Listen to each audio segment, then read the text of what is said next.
officially turned into the commander at Pallet Air Force Base. Just to let you know, give you a little background. It's about a safety incident that occurred in 2005.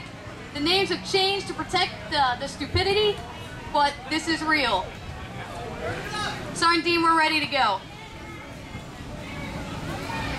To whom this may concern, the setting, Pallet Air Force Base, flight line spot 1, 0500 local, on a C-17, tail number 21108. On 27 May 2005, the Dover AEF 5 and 6 ramp crew were downloading a C-17 around 0500 local. It was a full offload, 18 pallets down. The sun was rising and the moon was still high in the air. It was the beginning of a beautiful day until it happened. Airman First Class Alan Taylor's disaster. The C-17 touched down and parked on spot 1 of the Pallet Air Force Base flight line.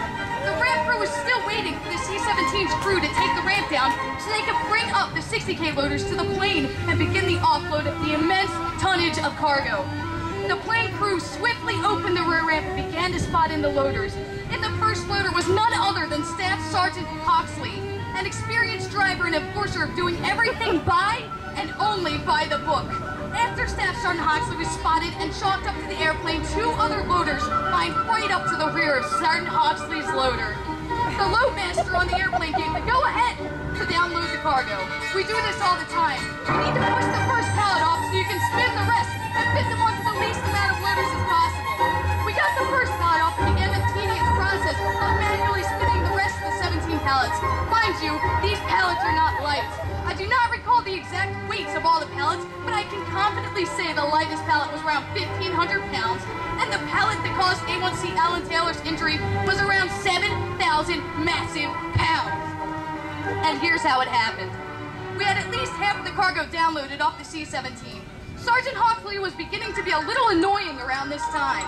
He already had the loader he was driving too high and made a light pallet hit the bumpers, which was fine because no one was there to get injured. Just yet.